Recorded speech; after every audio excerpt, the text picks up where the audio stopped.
یہ جو موقع آتے ہیں نا شب برات کے، شب قدر کے، یہ بنیادی طور پر اللہ تعالیٰ کی طرف سے دی ہوا موقع ہوتا ہے کہ چلو تمہیں چانس دیتے ہیں، پابندی کوئی نہیں، لیکن رب کی طرف سے نا موقع ملتا ہے، چلو تمہیں ایک موقع دیتے ہیں، چلو اپنے آپ کو کلیئر کر لو، تمہیں موقع دیتے ہیں، یا اللہ کیا کرے کچھ بھی نہیں، آ کے نا سچے دل سے 2 رکعتیں پڑھ کے توبہ کرو، عرش کا مالک پچھلے سارے معاف کر دے گا۔ ان لوگوں کی باتوں پہ نہ جائیں جو بلا وجہ پریشان کرتے ہیں لوگوں کو۔ شب برات کا حوالہ بھی نہیں مل رہا، حالانکہ ترمذی شریف میں حدیث موجود ہے، سیاستہ کی روایت ہے ترمذی میں۔ پہلے کہتے ہیں سیاستہ سے دکھاؤ، جب سیاستہ سے مل گئی تو آپ اور کدھر جانا ہے؟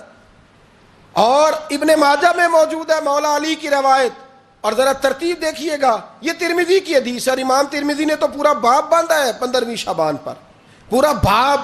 اب تمہاری مرضی ہے اگر تم نئی بات کو سمجھنا چاہتے، لیکن میں نے پہلے بھی کہا تھا، پھر کہتا ہوں، اگر ہمیں کوئی شخص کہتا ہے کہ شب برات کو اٹھ کے نفل نہ پڑھو، تو بھائی نفل ہم نے پڑھنے اللہ کی رضا کے لیے، ہمیں کسی بندے سے ڈگری لینے کی ضرورت نہیں، نہ تو ہمارے اور رب کے درمیان معاذ اللہ کوئی وسیلہ ہے کہ تو کہے گا تو پڑھیں گے، جب دل کرے گا پڑھیں گے، اور جتنے دل کرے گا پڑھیں گے۔ ہم تو نفل کہہ رہے ہیں اس کو، ہم نے کب کہا ہے ضروری ہے جو عشاء پڑھ کے سو جائے فجر تک سویا رہے، ہم اس کو گناہگار نہیں کہہ رہے، لیکن یہ ضرور کہیں گے کہ گولڈن چانس مس کر دیا اس نے، چانس مس کیا ہے، یہ تو اللہ کی رحمت کا موقع تھا۔ حضرت سیدہ عائشہ صدیقہ رضی اللہ تعالی عنہا ارشاد فرماتی ہیں کہ شعبان کی 15ویں رات تھی، یعنی شب برات کی رات، فرماتی ہیں شعبان کی 15ویں رات تھی، میں نے اچانک نظر ڈالی تو حضور میرے بستر میں تھے، پھر میری نظر پڑی تو حضور نہیں تھے، میرے دل میں گمان آیا، خیال آیا کہ شاید کسی اور زوجہ کی طرف حضور کا میلان طبع ہو گیا ہو، وہاں تشریف لے گئے ہوں۔ فرماتی میں اٹھی باہر گئی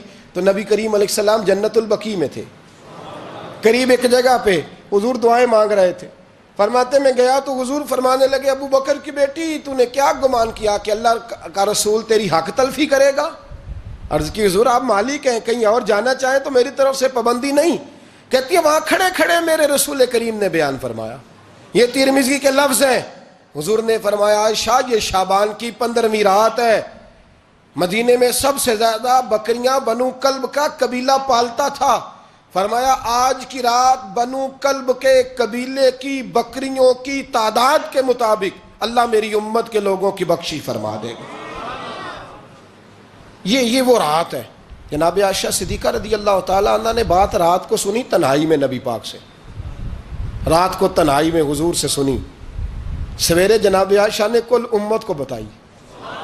اگر یہ بات اہمیت والی نہ ہوتی تو بی بی صاحبہ آگے روایت کرتی، یہ کتابوں میں آتی، یہ لوگوں کو بتاتی۔ حضرت عائشہ نے روایت کیا، اور مولا علی شیر خدا نے تو کھل کے کہا، ابن ماجہ میں حضرت علی سے پیار کرنے والوں کے لیے الگ عنوان، مولا علی نے کھل کے فرمایا شعبان کی 15ویں رات کو رات عبادت کرنا اور سویرے روزہ رکھنا۔ حضرت علی کے لفظ بائی نہیں سیاستہ میں، رات کو روز عبادت کرنا، دن کو روزہ رکھنا۔ ویسے تو رب کریم ہر روز تہجد کے وقت پہلے آسمان پر نزول اجلال فرماتا ہے اور لوگوں کو فرماتا ہے کوئی بخشش مانگنے والا؟ کیا انداز ہے مولا علی شیر خدا حدیث روایت کرتے ہیں، رنگ کیا ہے؟ فرمایا باقی راتوں میں نا تھوڑا سا پیکج ہوتا ہے، تھوڑا سا آخری حصے میں رات کے، شب برات کو نا رات چڑھتے ہی اللہ پہلے آسمان پر جو اس کی شان کے لائق ہے نزول اجلال فرماتا ہے، اور پہلا جملہ یہ فرماتا ہے کوئی معافی مانگنے والا؟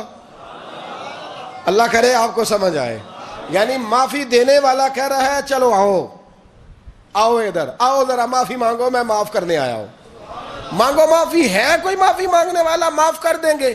اور آپ فرماتے ہیں ہے کوئی رزق مانگنے والا؟ وہ جو بڑی درخواستیں دیتے پھرتے ہیں نا مختلف اداروں میں، وہ ایک درخواست نا شب برات والی رات بھی دے۔ اور میں نہیں کہہ رہا، مولا علی شیر خدا فرما رہے ہیں، اور وہ خود نہیں فرما رہے، وہ نبی پاک کا فرمان نقل کر رہے ہیں، اور وہ رسول اللہ صلی اللہ علیہ وسلم کی بات نہیں بیان کر رہے، وہ کہتے ہیں رب فرماتا ہے کوئی روزی مانگنے والا؟ سارے سیٹھوں، نوابوں، جاگیرداروں کے پاس جا کے تھک گئے ہو، ایک دن میرے کہنے پر، ایک رات، ایک دیہڑی ذرا شب برات والی لگا کے تو دیکھو۔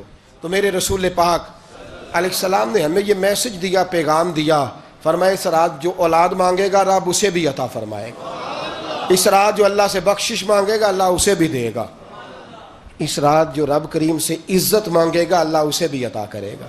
شارحین نے لکھا اس رات جو رب سے پردہ پوشی مانگے گا اللہ اسے پردہ پوشی بھی عطا کرے. جو جنت کا سوالی ہوگا رب اپنے فضل سے عطا فرمائے. کوشش فرمائیں, کوشش فرمائیں. 10 محرم کو ہمارے ہاں لوگ جاتے ہیں قبرستان, وہ کسی حدیث سے ثابت نہیں, میں منع نہیں کر رہا, جائیں 9 محرم کو جائیں, 10 کو جائیں, 11 کو جائیں, 8 کو جائیں, سفر میں جائیں, ربیع الاول میں جائیں, قبرستان میں جب بھی جائیں, منع نہیں ہے. لیکن شب برات والی رات تو خود رسول کریم گئے ہیں نا قبرستان. اب جو بات میں نے سمجھانی ہے اس کو سمجھیں. نبی پاک کی والدہ کا مزار نہیں ہے وہاں جنت البقیع میں. حضور کے کو بھائی بہن, حضور کیا کرنے گئے؟ امت کی بخشش کے لیے گئے.